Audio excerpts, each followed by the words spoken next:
ونستعينه ونستغفره ونؤمن به ونتوكل عليه ونعوذ بالله من شرور أنفسنا ومن سيئات أعمالنا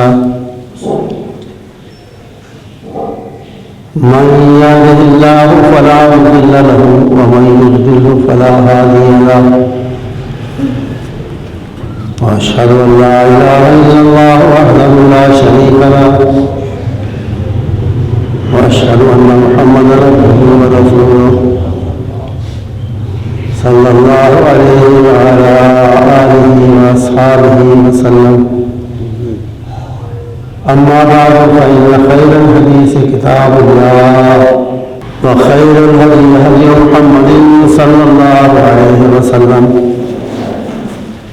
وشر الأمور محدثاتها وكل محدثة بدعة وكل بدعة ضلالة وكل ضلالة في النار رب اشرح لي صدري ويسر لي أمري واحلل عقدة من لساني يفقهوا قولي أعوذ بالله السميع العليم من الشيطان الرجيم من همزه ونفخه ونفثه وفي الأرض آيات للموقنين وفي أنفسكم أفلا تبصرون حمد و ثنا شکر و تعریف اللہ رب العالمین کے لیے، درود و سلام صلاۃ و تسلیم سرور انبیاء محمد مصطفیٰ صلی اللہ علیہ وسلم کے لیے۔ اس دنیا میں ہم اس قابل نہیں ہیں کہ اپنے خالق، اپنے مالک، اپنے رب اللہ جل شانہ کو دیکھ سکیں۔ اسے دیکھنا ممکن نہیں، لیکن اس کی پہچان ہو سکتی ہے، کئی چیزوں سے ہو سکتی ہے۔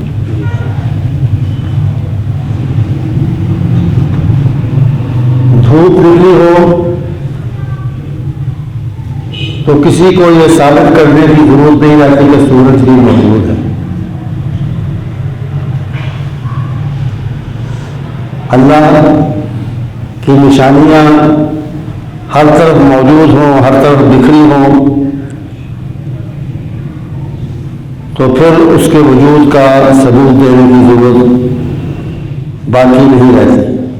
دھوپ کا وجود آفتاب کا ثبوت ہے، اللہ کی نشانیاں اس کی موجودگی کا، اس کے واحد ہونے کا ثبوت ہے۔ اگر مخلوق ہے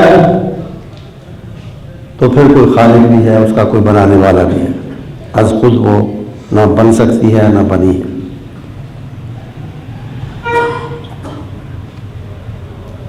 اس کی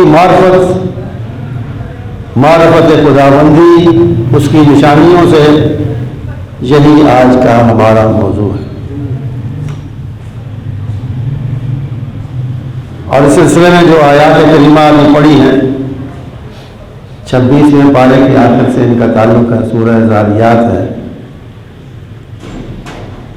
ارشاد ہے رب العزت کا، وَفِي الْأَرْضِ آیَاتٌ لِلْمُوقِنِينَ، یقین کرنے والوں کے لیے، مان لینے والوں کے لیے زمین میں بہت سی نشانیاں ہیں۔ وَفِي أَنفُسِكُمْ، زمین تو بعد کی بات ہے، ہماری نشانیاں قدرت کی، موجودگی کی، ایک ہونے کی، وہ تو تمہارے اندر ہی موجود ہے، تمہارے اندر موجود ہے ہماری نشانی۔ افلا تبصرون، پھر بھی کیا وجہ ہے کہ تم ان نشانیوں کو دیکھ کر سمجھتے نہیں ہو، سبق نہیں لیتے، ہمیں پہچانتے نہیں۔ پانی کے قطرے سے اس کی یہ کاریگری ہے، اس کی یہ قدرت ہے، اس کی موجودگی کا یہ ثبوت ہے کہ وہ ایک مکمل مخلوق بناتا ہے، انسان بھی، جانور بھی، پرندے بھی، درندے بھی، نباتات بھی ایک بیج سے، بڑے بڑے درخت ایک چھوٹے سے بیج سے بنتے ہیں، بڑی بڑی فصلیں چھوٹے چھوٹے بیجوں سے پیدا ہوتی ہیں، اور پھر ان کی ویرائٹی دیکھیں، ان کا تنوع دیکھیں۔ مخلوق کو گننا تو بڑی دور کی بات ہے، مخلوق کی قسمیں بھی نہیں گنی جا سکتی، اسپیشیز جن کو کہتے ہیں، مختلف قسمیں، کوئی انسان ہے، کوئی درندہ ہے، کوئی پرندہ ہے، کوئی نباتات میں سے کوئی گھاس ہے، کوئی بوٹا ہے، کوئی جھاڑی ہے، کوئی درخت ہے، پرندوں کی لاتعداد بے شمار قسمیں ہیں۔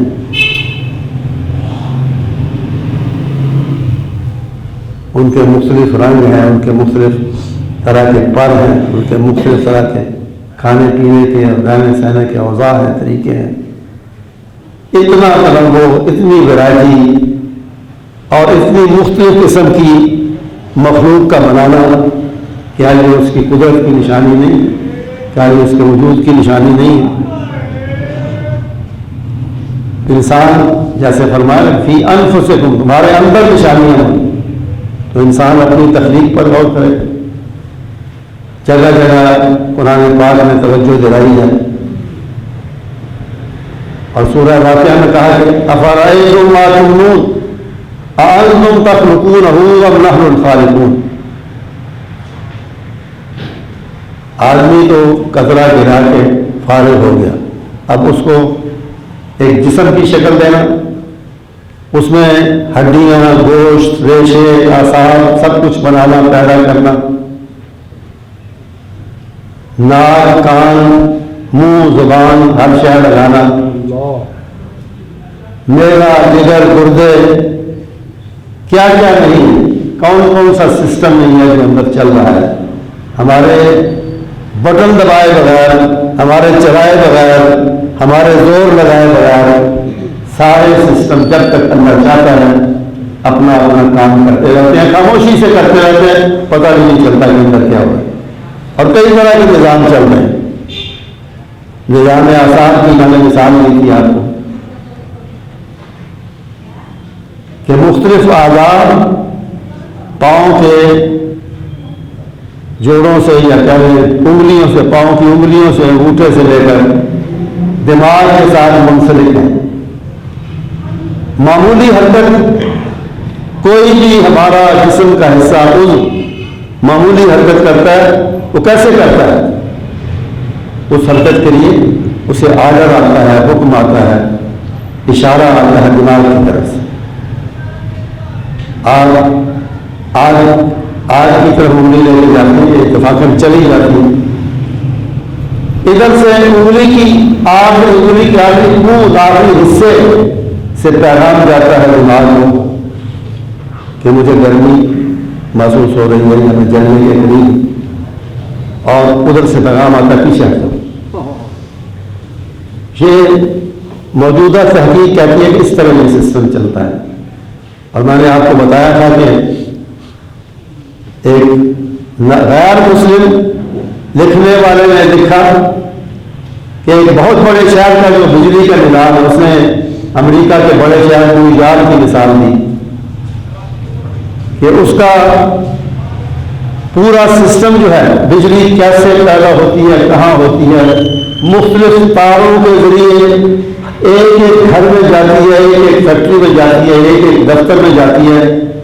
کسی ایسے شخص کو یہ ڈیوٹی دی جائے کہ یہ سارا نظام جو ہے اس کا نقشہ بناؤ، ایک شہر کا نقشہ، ایک بڑے شہر کا، چھوٹے شہر کا، کسی بھی شہر کا نقشہ بناؤ، بجلی کہاں سے چلی، کہاں تک پہنچی، کن تاروں کے ذریعے، سب کا نقشہ بناؤ، اور بندہ بھی ایسا ہو جسے بجلی کے الف بے کا بھی پتہ نہیں، نہ اس کی پروڈکشن کا، نہ اس کی ٹرانسمیشن کا، نہ اس کی تقسیم کا کچھ پتہ نہیں. اسے کہا جائے کہ بناؤ رکشا، کیسے بنائے؟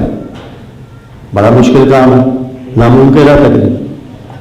تو وہ کہتا ہے کہ اس سے زیادہ مشکل یہ کام ہے کہ ایک انسان کے اندر جو نظام اعصاب ہے، تاریں ہلکی ہلکی، چھوٹی چھوٹی، پتلی پتلی، باریک باریک تاریں جن سے دماغ کے ساتھ ہر عضو جڑا ہوا ہے، اس کا نقشہ ایک انسان کے جسم کا، وہ اس سے زیادہ مشکل ہے. تو یہ وہ نظام ہے جو اس نے بنائے ہیں، اور اسی سے وہ پہچانا جاتا ہے. پھر کیا کیا عجائب ہیں ایک جسم کے اندر. نظام جس سے ہم بن کے آتے ہیں دنیا میں، وہ تو ایک طرح کا ہے، سانچہ تو وہی ہے، ایک ہے، لیکن آتے ہیں تو کیا ہے؟ اس کی شکل اور ہے، اس کی شکل اور ہے، میری شکل اور ہے. شکلوں سے، چہروں سے پہچانے جاتے ہیں، یہ فلاں ہے، یہ فلاں ہے، یہ فلاں ہے. خود ہو جاتا ہے. ہو سکتا ہے خود، کیسے ہو سکتا ہے؟ ناممکن ہے. سوچا بھی نہیں جا سکتا ہے کہ خود اس کی شکل اور اس کی شکل اور اس کی شکل. اور اگر یہ نہ ہوتا، اور پھر شکل تو شکل ہے، آوازوں میں فرق ہے. اسی سسٹم سے، اسی گلے سے، اسی زبان سے، اسی حلق سے آواز باہر آ رہی ہے، اسی منہ سے آواز باہر آ رہی ہے. میری آواز اور ہے، آپ کی اور ہے، آپ کی اور ہے، آپ کی اور ہے. آوازوں سے پہچان، رنگ سے پہچان. وفی السنتکم وفی الوانکم، تمہارے رنگ، تمہاری زبانیں. ایک علاقے میں لوگ پیدا ہوتے ہیں، وہ اور زبان بولتے ہیں، دوسرے میں اور ہے، تیسرے میں اور ہے. زبانیں ہی نہیں جا سکتی دنیا. زبانیں ہیں، آگے بولیاں ہیں، لینگویج ہے، کوئی ڈائلیکٹ ہے. ایک پنجاب اس کی زبان پنجابی ہے، لیکن مختلف علاقوں میں مختلف طرح کی پنجابی، لہجے مختلف ہیں. گجرانوالہ کا لہجہ اور ہے، سیالکوٹ کا اور ہے، لاہور کا اور ہے، اسی پنجابی. اسی طرح باقی زبانیں، ان کی کوئی بولیاں اور ڈائلیکٹس ہیں. اور اگر یہ شکلیں اور زبانیں اور چہرے مختلف نہ ہوتے، بڑے مسائل پیدا ہوتے. ماں بیٹے کو نہ پہچانتی، بیٹا باپ کو نہ پہچانتا، وراثت کے مسائل پیدا ہوتے. ایک شخص کوئی جرم کر کے، قتل کر کے، چوری کر کے بھاگ گیا، ہر طرف اگر اس کے ہمشکل بکھرے ہوئے ہوں، کیسے پکڑا جائے؟ کیسے جانے کہ یہ کون ہے؟ یہ جو مجرم ہے یا معصوم جو بندہ ہے؟ کس قدرت کا ذکر کر سکتے ہیں؟ اور پھر یہ تو انسانوں میں فرق ہے. اسی طرح جانور، کسی ایک چیز کو آپ اٹھا کے دیکھ لیں، ایک ننھی سی مخلوق ہے، چیونٹی، کتنا اس کا حجم، کتنی اس کی لمبائی، کتنی چوڑائی، کتنی موٹائی ہے، سب جانتے ہیں، نہ ہونے کے برابر. لیکن اسی چھوٹے سے وجود میں آنکھیں بھی ہیں دیکھنے کے لیے، آنکھ بھی ہے، کان بھی ہے، سن بھی سکتی ہے، اسی میں میدا بھی ہے، کھا بھی سکتی ہے، ہضم بھی کر سکتی ہے، اسی چھوٹے سے وجود. ان کی گفتگو کا بھی ایک انداز ہے، ان کو عقل سلیم کی ان کی روح کے مطابق دی گئی ہے، دی ہے اس خالق نے. عقل ہے تبھی جو اس کی ہبرنیشن کا، یعنی زمین کے اندر گھسنے کا، اڑانے کا وقت ہوتا ہے، سردیوں کا وقت ہوتا ہے، زمین کے اندر گھس جاتی ہیں اپنے بلوں میں. تو اس سے پہلے وہ کیا کرتی ہیں؟ دانے جو انہوں نے کھانے ہیں، اس زمانے میں جب باہر نہیں نکلنا، اندر رہ کے زمین کے کھانا ہے، پینا ہے، تو اس کا انتظام وہ پہلے کر لیتی ہیں. اور پھر انتظام کیسے کرتی ہیں؟ دانا ہے اگر گندم کا، کسی جو کا، کسی جو کا، اناج کا، تو اس کو ٹکڑوں میں کاٹ کے رکھتی ہیں تاکہ وہ اگنا آئے زمین کے اندر. یہ عقل کس نے دی ہے؟ یہ ان کو کس نے سمجھایا ہے؟ اور پھر ان کی گفتگو کا انداز قرآن پاک میں حضرت سلیمان علیہ السلام کا واقعہ بیان کیا کہ چونٹیوں نے کہا لا یحطمنکم سلیمان و جنودہ، دیکھنا سلیمان کا لشکر آ رہا ہے، لشکر عظیم، وہ تمہیں اپنے گھوڑوں پہ سموں سے یا اپنے پاؤں سے روند نہ ڈالے، ایک طرف ہو جاؤ، ادخلوا مساکنکم، اپنے دلوں کے اندر گھس جاؤ۔ لوگوں نے کچھ سمجھا کچھ نہ سمجھا، اتنے بھی بیوقوف لوگ ہوئے ہیں مسلمانوں میں جنہوں نے غیروں کو خوش کرنے کے لیے جی لوگ کیا کہیں گے، غیر لوگ کیا کہیں گے، کہ ان کا قرآن کہتا ہے کہ چونٹیاں بھی باتیں کرتی ہیں اور چونٹیاں بھی کمیونیکیٹ کر سکتی ہیں، ایک دوسرے کو پیغام دے سکتی ہیں، ان کو بھی یہ کہنا ہے کہ دلوں کے اندر گھس جاؤ، انہیں بھی پتا ہے کہ سلیمان کا لشکر آ رہا ہے۔ تو انہوں نے کہا کہ یہ نمل جو ہے، نمل چونٹی کو کہتے ہیں، تو یہ اصل میں ایک انسان تھے، ایک قبیلے کا نام ہے، یعنی عجیب طرح کی توجیہ، ایک قبیلے کا نام ہے۔ سلیمان علیہ السلام آ رہے تھے تو اس قبیلے کے لوگوں نے کہا بھائی ایک طرف ہو جاؤ، یہ بہت بڑا لشکر ہے جو ہمیں روند ڈالے۔ کوئی ضرورت نہیں اس قسم کی تعلیموں کی، کوئی ضرورت نہیں اس قسم کی بیکار باتیں کرنے کی، سیدھی سیدھی بات۔ اور پھر آج کی معلومات اور آج کی تحقیقات اور آج کی سائنس یہ کہتی ہے کہ واقعی ایسا ہے کہ چونٹیاں کمیونیکیٹ کرتی ہیں۔ کبھی آپ نے دیکھا ہوگا ایک چونٹی دوسرے کے منہ سے منہ ملا کے کچھ دے جاتی ہے کہ الگ ہو جاتی ہے، وہ کبھی کوئی اسے پیغام دے کے جاتی ہے، کوئی اسے بات دے کے بتا کے جاتی ہے، کسی خطرے سے یا کسی بات سے آگاہ کر کے جاتی ہے۔ آج مانتے ہیں محققین اور سائنسدان کہ ان کے اندر عقل بھی ہے، فہم بھی ہے، اپنی ضرورت کے مطابق ان کے سارے نظام جو انسان کے ہیں وہ چھوٹے چھوٹے نظام اس کے چھوٹے سے جسم کے اندر ہے، ان کی زبان بھی ہے، ان کی کمیونیکیشن بھی ہے، ان کی عقل بھی ہے اور سب کچھ ہے۔ کسی ایک مخلوق کے کسی اسپیشیز کو یا اس کسی حصے کو لے کے دیکھ لیں۔ ایک مرتبہ میں بڑا سا تجربہ ہوا، تجربے کرنے والوں نے بڑے بڑے کیے ہیں، لیکن پھر بھی جنہوں نے صحیح دے دیے تک نہیں پہنچنا وہ نہیں پہنچ سکتے۔ انہوں نے کہا یہ اتفاق ہے، بس ایسا ہی ہوتا ہے۔ تو ایک تجربہ یہ ہوا کہ یہ مینڈک جو ہے یا تیرنے والے جانور، مچھلیاں ہیں، مینڈک ہیں، انہیں بڑی مچھلیاں ان کی مائیں یا مینڈکوں کو ان کے باپ اور ماں اور بڑے جانور بڑے مینڈک وہ سکھاتے ہیں تیرنا یا وہ از خود تیرتے ہیں، یہ معلوم کرنا تھا۔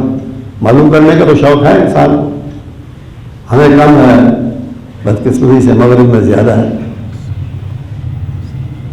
یہ تو ہمیں اپنے تجربات سے، آج ہم کہتے ہیں فلاں چیز قرآن نے کہی، فلاں چیز اسلام نے کہی، وہ آج ثابت ہو گئی سائنس مثالیں لا کے وہاں سے لانی پڑتی۔ انہوں تو یہ چاہیے کہ ہم خود تجربات مشاہدات کر کے، ہمارے ایکسپیریمنٹس ایسے ہوتے ہیں، ہمارے تجربات ایسے ہوتے ہیں، ہم ثابت کرتے ہیں کہ یہ قرآن کی بات صحیح ہے، لاتے وہاں سے ثابت یہاں کرتے، چلو مجبوری ہے، کیا کریں۔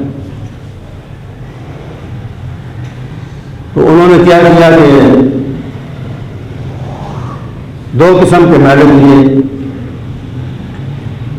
ایک ہی ہاؤس میں ان کو چھوڑا پیدا ہونے کے بعد، ایک حصہ ایک تعداد میڈکوں کی وہ تھی جس کو کوئی دوائی نہیں دی تھی، بے ہوشی کی، جو پانی کے اندر زندہ رہے لیکن بے حس و حرکت نہ کر سکے بے ہوشی کی وجہ سے۔ دوسرے جو ہے وہ نیچرل قدرت کی جو ان کی حالت تھی اسی حالت میں ان کو چھوڑا گیا، اور جب وہ چلنے پھرنے کے قابل ہوئے تو پہلے دیکھا گیا کہ جو ہوش میں تھے، ہوش میں رہے تھے، ان کو دیکھا گیا پانی کے اندر چھوڑ کے، پہلے تو انہیں باہر رکھا گیا تھا، انہیں پانی کے اندر چھوڑا گیا، چھوڑتے ہی انہوں نے تیرنا شروع کر دیا۔ اس کے بعد جو بے ہوش تھے ان کو چھوڑا گیا، جب ان کو ہوش میں لا کر چھوڑا گیا انہوں نے بھی تیرنا شروع کر دیا، ایک دوسرے کو دیکھے بغیر، کسی سے سیکھے بغیر۔ پتہ چلا کہ یہ قدرتی بات ہے، یہ تیرنے کی صلاحیت ان کے اندر رکھی گئی ہے، کوئی انہیں سکھاتا نہیں ہے۔ اسی طرح پرندے نے قرآن پاک میں ساری چیزوں کی طرف توجہ دلائی۔ اولم یروا الی الطیر فوقہم صافات ویقبضن، سورہ ملک میں کہا اور پرندوں کو دیکھو، ہر چیز کو، اس کو دیکھو، اس کو دیکھو، مجھے پہچانو، مجھے جانو، میری قدرت کو سلام کرو ان چیزوں کو دیکھ کر۔ کہا آسمان فضا میں اڑتے ہوئے پرندوں کو دیکھو، کچھ پر ہلا کے، پر مار کے اڑ رہے ہیں، اور کچھ جو ہے وہ پروں کو چھوڑ دیتے ہیں سیدھا ساتھ اور پھر بھی تیرتے جاتے ہیں فضا میں، تیرنے کی طرح اڑتے جاتے ہیں، اٹھتے جاتے صافات ویقبضن، پر پھیلائے ہوئے اور پر کو دبائے ہوئے۔ تو پرندوں کا بھی یہی ہے کہ ان کو کوئی بڑا پرندہ تھوڑی بہت ہی تربیت کرتا ہوگا، اس میں بھی یہ تربیت کرنا جو ہے یہ بھی تو اس نے سکھایا ہے نا۔ بڑوں کو، بڑے پرندوں کو، بڑے جانوروں کو اگر تربیت کرتے ہیں چھوٹوں کی، ایک حد تک کرتے ہیں یا پوری کرتے ہیں، تو یہ بھی تو اس نے سکھایا ہے، اس طرح کرو۔ بہرحال ان کو سکھائے تو یہ نہ سکھائے، انہیں پتا ہے کہ اس طرح ہم نے اڑنا ہے، اس طرح ہم نے پر پھیلانے ہیں، اس طرح ہم نے پر سمیٹنے ہیں، اس طرح پرواز ختم کر کے نیچے آنا ہے، لینڈ کرنا ہے، سب جانتے ہیں۔ یہی ہے وہ بات جو موسیٰ علیہ السلام نے فرعون کو کہی، اسے کہا کون ہے تیرا، کس رب کی بات کرتے ہو، رب تو میں ہوں، اعوذ باللہ، کس بات کی بات کرتے ہو؟ اس کا ربنا الذی اعطی کل شیء خلقہ ثم ہدی، میرا، میرے بھائی کا، ہمارا، مسلمانوں کا، ماننے والوں کا، مومنوں کا رب وہ ہے جس نے ہر چیز تخلیق کی، ہر چیز کو اس کی تخلیق دی، یعنی اس کو بنایا، ثم ہدی، پھر اس کو راستہ بتایا۔ یہ ہدایت وہ نہیں ہے جو اللہ نے ہمیں اللہ اپنے فضل سے عطا کی ہے، اسلام کی ہدایت، نیکی کی ہدایت، وہ نہیں ہے، مطلب راستہ بتایا، زندگی گزارنے کا، زندگی بسر کرنے کا طریقہ بتایا، اس طرح کھانا ہے، اس طرح اپنے کھانے کو حاصل کرنا ہے، اس طرح کھانا ہے، اس طرح ہضم کرنا ہے، اس طرح بولنا ہے، اس طرح چلنا ہے، اس طرح بیٹھنا ہے، یہ سب آتا کل شیء خلقہ ثم ہدی۔ یہ وہ بات ہے جو ہر جگہ اللہ نے عیاں کر کے ہمیں دکھائی۔ پھر اتنے شعبے ہیں جن میں یہ نشانیاں ہیں، فی انفسکم، اور پھر اس کے بعد فی الارض آیاتکم، فی الارض آیاتکم، زمین میں کئی۔ اب دوسرا ایک شعبہ دیکھیں، تھوڑا سا بارش کا نظام، اس کے بعد فصلیں، پیداوار، پھل، سبزیاں، ہر شے کھانے کی، استعمال کرنے کی، دوائی کے طور پر استعمال کرنے کی، غذا کے طور پر استعمال کرنے کی، کتنی بے شمار چیزیں، لاکھوں کروڑوں میں ہوں گی۔ ان کو وہ کہاں سے آتی ہیں، کیسے پیدا ہوتی ہیں؟ زمین سے، اسی زمین سے۔ ہر ایک کا رنگ الگ ہے، ہر ایک کا ذائقہ الگ ہے، ہر ایک کا اثر الگ ہے۔ یہی بات کہی قرآن کریم میں اسی طرح کے دلائل دی ہیں، عام فہم جنہیں ہر آدمی دیکھ سکتا ہے، آزما سکتا ہے۔ وَفِي الْأَرْضِ كِتَابٌ مُتَجَاوِرَاتٌ، اللہ فرماتا ہے کہ زمین کے ٹکڑے متجاورات، آپس میں ملے ہوئے، قریب قریب ہمسائے، ایک دوسرے کے، یہ اس کے ساتھ ہی دوسرا ٹکڑا،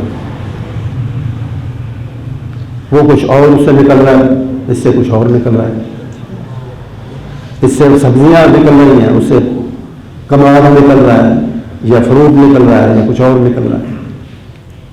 اور پھر ایک ہی قسم کے پھل اور ایک ہی قسم کی فصل، اس کا رنگ، بو، ذائقہ تھوڑا سا مختلف ہوگا یا بالکل مختلف۔ سیب دینے آپ تو ایک طرح کا سیب ہے، ایک ذائقے کا سیب ہے، انگور لے لیں، آم لے لیں، کوئی لے لیں، یہ آم کی قسمیں کیوں یہ فلاں ہے، یہ سیب کالا بلو ہے، یہ فلاں ہے، یہ فلاں ہے، آم یہ سنجوری ہے، یہ فلاں ہے، یہ کہاں سے آ گیا فرق؟ کیسے آ گیا فرق؟ انسان کے بنانے سے، انسان کے کرنے سے۔ اس نے تو اس کا بیج لگایا ہے، اس نے تو اس کو بویا ہے، آگے اس کو بنانا، اٹھانا، پیدا کرنا، کھانے کے قابل بنانا، اس میں الگ رنگ، الگ بو، الگ الگ خوشبو، الگ ذائقہ پیدا کرنا۔ جیسے جنت کے پھلوں میں بارے میں اللہ نے فرمایا، وہ تو کسی اور پیمانے پر ہوگا، یہاں بھی اس کا تھوڑا سا نمونہ دکھایا ہے۔ جب وہ پھل سامنے آئے گا، یہ تو ہم کھا چکے ہیں، پہلے بھی کھائے، لیکن کھائیں گے تو ذائقہ بالکل مختلف ہوگا۔ وہ اتوب ہی متشابہ، قرآن کہتا ہے کہ شکل میں ملتے جلتے ہوں گے، لیکن ذائقہ ہر دفعہ الگ۔ یہاں اس سے نمونہ دکھا دیں کہ میں کر سکتا ہوں ایسا، وہاں کرے گا، کسی اور پیمانے پر کرے گا۔ اللہ تعالیٰ ہمارے نصیب کرے۔ تو کسی بھی مخلوق کو آپ لیں اور پھر دیکھیں کہ اللہ تعالیٰ نے تو فصلوں کی بات ہو رہی تھی، فصلوں میں، پھلوں میں، ہر چیز میں اس کی قدرت جو ہے وہ آیا ہے، جس طرح باقی نشانیاں۔ شاعر نے کہا تھا کہ پالتا ہے بیج کو مٹی کی تاریکی میں کون، پالتا ہے بیج کو مٹی کی تاریکی میں کون، کون دریاؤں کی موجوں سے اٹھاتا ہے سحاب، بادل، دریا، سمندر، ان سے بخارات اٹھتے ہیں، بادل کی شکل اختیار کرتے ہیں۔ کون لایا کھینچ کر پچھم سے بادے سازگار، خاک یہ کس کی ہے، کس کا ہے نور آفتاب، کس نے بھر دی، یہ ہے سننے والی بات، کس نے بھر دی موتیوں سے خوشہ گندن کی جیب، خوشہ گندن، سکہ گندن کا، اس کے اندر موتی، بعض لوگوں نے چاولوں کا نام ہی موتی رکھا ہوا ہے، تو وہ موتی ہے نا، موتی ہے، ایک دانے جو آپ دیکھیں موتیوں کی طرح اس کے اندر بھرے ہوئے۔ کس نے بھر دی موتیوں سے خوشہ گندن کی جیب، موسموں کو کس نے سکھلائی ہے خوئے انقلاب، کس نے موسموں کو تغیر و تبدل، بدلنے کی صلاحیت عطا فرمائی۔ کل مطلب تھوڑا سا پہلے، کل سے مراد، کل شدید گرمی تھی، کچھ عرصہ پہلے شدید گرمی، اب شدید سردی، پھر درمیانی موسم آئے گا، معتدل موسم آئے گا، پھر گرمی شروع ہو جائے گی۔ تو شاعر نے کہا کہ کس نے سکھلائی موسموں کو خوئے انقلاب، یہ بدلنے کی جو صلاحیت ہے، موسم بدلتے رہتے ہیں، دن رات کا تغیر و تبدل، قرآن نے اس کی طرف بھی توجہ دلائی۔ مکمل تاریکی چھائی ہوئی رات کی، اور دیکھتے دیکھتے سورج نکلتا ہے، آہستہ آہستہ روشنی ہوتی جاتی ہے، پوری روشنی پھیل جاتی ہے۔ تو دن رات کے تغیر و تبدل میں، عدل بدل میں، موسموں کے عدل بدل میں، انسانوں کی شکلوں میں، انسانوں کے چہروں میں، انسانوں کے جسموں میں، ان کے جسموں کے اندر کام کرنے والے سسٹمز میں، نظاموں میں، خواہ وہ ہضم کا نظام ہے، خواہ وہ بولنے کا نظام ہے، خواہ وہ آواز کا نظام ہے، خواہ وہ معدے کا نظام ہے، خواہ وہ جگر کا ہے، خواہ وہ گردے کا ہے، وغیرہ وغیرہ وغیرہ، ہر چیز میں قدرت کے نشانات بکھرے ہوئے۔ وَمِنْ آیَاتِهِ مَنَامُكُمْ بِاللَّيْلِ وَالنَّهَارِ، سونا جاگنا یہ بھی اس کی نشانیوں میں سے ہے۔ اور یہ سارا پھر ان سب کی طرف اشارہ کر کے ان کی طرف توجہ دلا کے پھر اللہ تعالیٰ پوچھتا ہے انسان سے قل من یرزقکم من السماء والارض، یہ سارے رزق، ساری چیزیں، پھل ہوں، فصلیں ہوں، اناج ہوں، دوسری کھانے پینے استعمال کی چیزیں ہوں، کون دیتا ہے؟ تو اس کی طرف توجہ کرو، اس کو مانو، اس کو مانو اور اس کی مانو، اس کو بھی مانو، اس کی بھی مانو، یعنی اس کا حکم بھی مانو۔ ایک چیز اب دیکھیں، انڈا روزانہ استعمال ہوتا ہے، تو ہر طرف سے بند ایک چھوٹا سا گنبد ہے، اسی میں سے جیتا جاگتا چوزا نکلتا ہے۔ کہاں تھا وہ کیسے بن گیا؟ سفیدی اور زردی سے کس طرح تشکیل پا گیا؟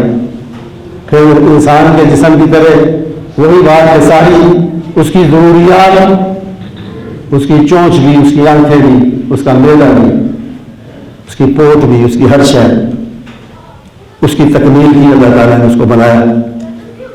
اور پھر وہ اس شل کو، اس خول کو پھاڑ کر اپنے ٹھونگوں سے، اپنی چونچ سے، یہ کس نے سکھایا اس کو کہ اب تم نے باہر اس طریقے سے نکلنا ہے؟ اس گنبد میں تم قید تھے بننے کے بعد، بنائے جانے کے بعد قید تھے تم، اب تم نے اس میں سے اس طرح نکلنا ہے۔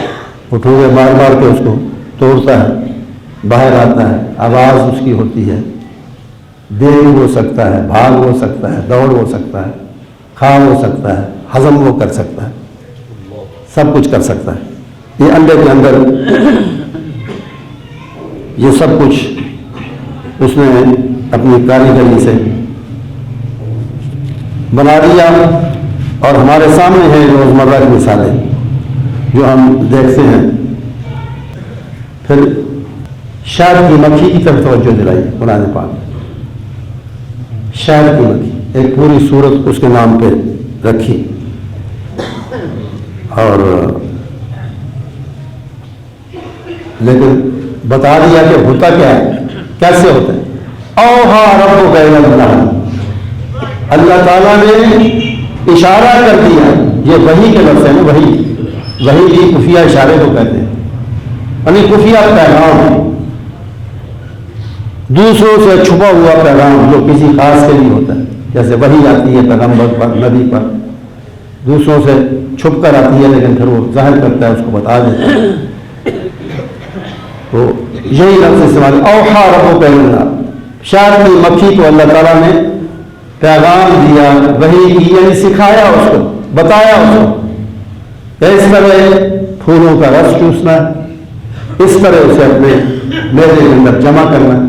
اور وہ بھی اس کی مثال تھی، اس طرح چونٹی کی تھی یا مکھی کی مثال ہے، عام مکھی کی، اسی طرح شہد کی مکھی، چھوٹا سا جسم، اس کے اندر سارے سسٹم موجود ہیں، کھانے کے، پینے کے، ہضم کرنے کے، جمع کرنے کے، جو جہاں چیز جمع کرنی ہے شہد وغیرہ وہ اس کے اندر موجود ہے۔ تو اللہ تعالیٰ نے اس کو سکھایا کس طرح پھلوں کا رس چوسو، ان اتخذی من الشجر بیوتا، پودوں پر، درختوں پر رہو اور پھر اڑ کر پھولوں کا رس چوسو اور اس کو اپنے اندر جمع کرو۔ پھر اس کو ایک ہی چھوٹے سے جسم میں وہ ڈنک والا زہر بھی ہوتا ہے، زہر بھی اسی کے اندر ہوتا ہے اور شہد بھی اسی کے اندر بنتا ہے، وہ الگ ہوتا ہے، وہ الگ ہوتا ہے۔ اسی طرح جانور کا دودھ ہے، اس کی طرف بھی قرآن توجہ دلا رہا ہے، نانی کہہ رہے ہیں، قرآن توجہ دلا رہا ہے، اس کی طرف بھی توجہ دلائی کہ من بین فرث ودم لبنا خالصا سائغا للشاربین، ایک ہی پیٹ ہے جانور کا، بھینس ہے یا گائے ہے یا بکری ہے یا دودھ دینے والا کوئی جانور ہے یا اونٹنی ہے، تو اس کے اندر ہی سے، اس کے اندر خون بھی ہے، غلیظ مادے بھی ہیں، دوسرے مادے بھی ہیں، گوبر بھی ہے ایک طرف جو وقت پر نکلتا ہے باہر، اور قرآن کہتا ہے کہ من بین فرث و دم، اسی گوبر اور خون کے درمیان چٹا سفید دودھ پیدا ہوتا ہے، جس کا ذائقہ نہ اس خون میں تھا نہ اس گوبر میں تھا، اس کا ذائقہ اپنا ہے، اس کا ذائقہ الگ ہے۔ من بین فرث و دم لبنا خالصا سائغا للشاربین، سائغا للشاربین، ایسا قرآن کہتا ہے ایسے اتر پڑ جاتا ہے، خود بخود چبانا نہیں پڑتا، اسے کچھ نہیں کرنا پڑتا، جسم کے اندر خود بخود اترتا پڑتا ہے، اس کو سیراب کر دیتا ہے۔ تو یہ ہیں اللہ کی قدرتوں کے کچھ نمونے۔ اور شروع میں نے کیا کہا تھا کہ اللہ کو ہم دیکھ نہیں سکتے، لیکن اس کی قدرت کے نمونے اتنے بے شمار ہیں، لاتعداد ہیں، ہر طرف بکھرے ہوئے ہیں کہ ان نمونوں کو دیکھ کے ہم اسے پہچان ضرور سکتے ہیں، اور پہچاننا ہی چاہیے اسے۔ معرفت خداوندی، یہ ہمارا موضوع تھا، اللہ کو پہچان، اللہ کی پہچان۔ وہ کسی نے کہا نا کہ من عرف نفسہ عرف ربہ، جس نے اپنے آپ کو پہچان لیا اس نے اپنے رب کو بھی پہچان لیا۔ اس کے کئی معنی ہیں، لیکن آج کے جو میں بات کر رہا ہوں اس لحاظ سے اس کے معنی یہی ہیں کہ اپنے جسم پر غور کرو، اپنی آنکھیں دیکھو، اپنا کان دیکھو، اپنے سننے کی صلاحیت دیکھو، اپنے بولنے کی صلاحیت دیکھو، اپنے کھانے کی، ہضم کرنے کی مختلف جو نظام ہیں ان کو جان لو، ان میں جو قدرت چھپی ہوئی ہے اللہ کی، جو کاریگری صنعائی چھپی ہوئی ہے، اس کو جان لو، تم رب کو جان لو۔ من عرف نفسہ عرف ربہ، جو اس طرح رب کو اس کی نشانیوں سے جانتا پہچانتا ہے، وہ اپنے رب کو بھی پہچان لیتا ہے۔ نظام کائنات پہ ابھی بات نہیں ہوئی، ابھی چھوٹی چھوٹی نشانیوں کی بات ہو رہی۔ اتنی وسیع زمین،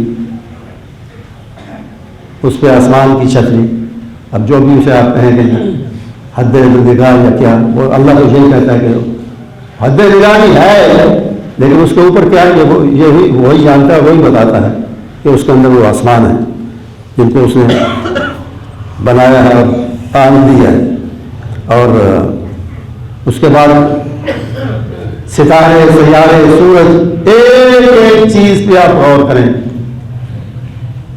چاند، سورج، اور یہ صرف روشنی کے لیے نہیں ہے، صرف راستہ دکھانے کے لیے نہیں ہے، ان کے اور کئی فنکشن۔ چاند سمندر کے مد و جزر کا سبب بنتا ہے، اس سے کئی مسائل انسان کے حل ہوتے ہیں یا ان میں مدد ملتی ہے اس پانی سے۔ سورج گرمی بھی دیتا ہے، روشنی بھی دیتا ہے، اور کائنات سے ہزاروں میل دور ہونے کے باوجود اس کی وہ گرمی اور روشنی، وہ توانائی ہمیں ملتی رہتی ہے، ہم تک پہنچتی رہتی ہے۔ تو یہ ساری چیزیں جو ہیں یہ اللہ تعالیٰ کی قدرت کو ظاہر کرتی اور یہ بتاتی ہے کہ یہ سب کچھ خود نہیں ہوا۔ وہ جیسے آخری بات کرتا ہوں، حضرت امام ابو حنیفہ رحمۃ اللہ علیہ کا ایک داعیہ یعنی خدا کو نہ ماننے والے سے مناظرہ ہوا، بات ہوئی۔ وہ آیا بڑا دعویٰ دے کر کہ مجھ سے بات، آپ اپنا بہت بڑا عالم لائیں،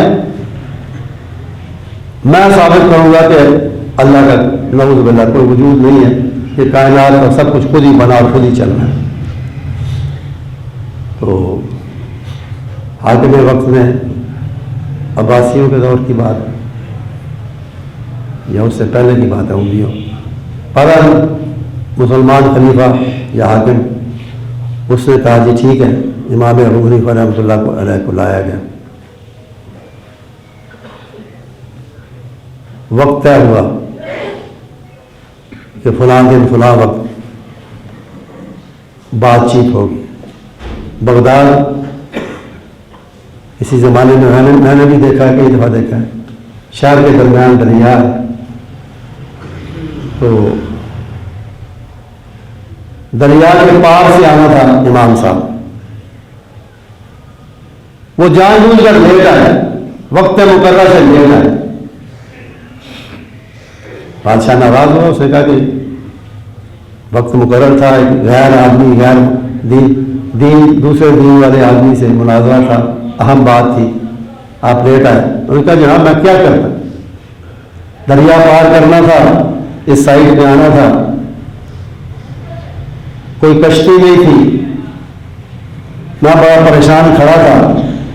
اللہ تعالیٰ نے کیا کیا کہ لکڑی کی کا ایک بڑا سا ٹکڑا، گیلی جسے کہتے ہیں، لکڑی کا ایک ٹکڑا بڑا سا موٹا سا، وہ آ کے دریا کے اندر گرا، پتہ نہیں کہاں سے آیا، خود ہی آ گئے۔ میرے دیکھتے دیکھتے اس نے تختوں کی شکل اختیار کی، اس گول ٹکڑے میں کسی درخت کا وہ نچلا حصہ تھا، میرے دیکھتے دیکھتے اس کے تختے بن گئے، کوئی بنانے والا نہیں، خود ہی بن گئے، اور پھر فوراً ہی وہ تختے آپس میں جوڑنے شروع ہو گئے، خود جوڑنے شروع ہو گئے، ان میں کیل لگنے شروع ہو گئے، کشتی کی شکل بن گئی۔ میں اس میں بیٹھا، مجھے میرے پاس چپو تھے نہیں، وہ کشتی خود ہی چلی اور اس کنارے پہ آ گئی، میں حاضر ہو گیا۔ وہ مناظر جو باہر سے آیا ہوا تھا، عیسائی تھا یا کسی اور دین کا تھا، اس نے کہا کہ داڑھی تھا، کسی دین کا نہیں تھا، اس نے کہا کہ اس بندے سے آپ میری بات کرانا چاہتے ہیں، اس بیوقوف سے، اس پاگل سے، ایسا کبھی ہوا ہے، کبھی ہو سکتا ہے جو یہ کہہ رہا ہے کہ خود بخود ہی کشتی بنے اور خود بخود ہی چلے، اس کو لے کر یہاں آئے، اس سے میں کیا بات کروں؟ انہوں نے کہا جناب بات تو ہو چکی ہے، بات تو ہو چکی ہے، مناظرہ تو یہی ہے کہ اگر ایک کشتی خود بخود اس طرح نہیں بن سکتی تو اتنی بڑی کائنات اور اس میں اتنی بے شمار چیزیں خود بخود کیسے بن گئی؟ تو اپنے رب کو پہچانو، اپنے آپ کو پہچانو گے، اپنے رب کو پہچان لو گے، کائنات کو تھوڑا سا بھی جانو گے اور پہچانو گے، اپنے رب کو پہچان لو گے۔ اللہ تعالیٰ ہمیں اپنی پہچان عطا فرمائے۔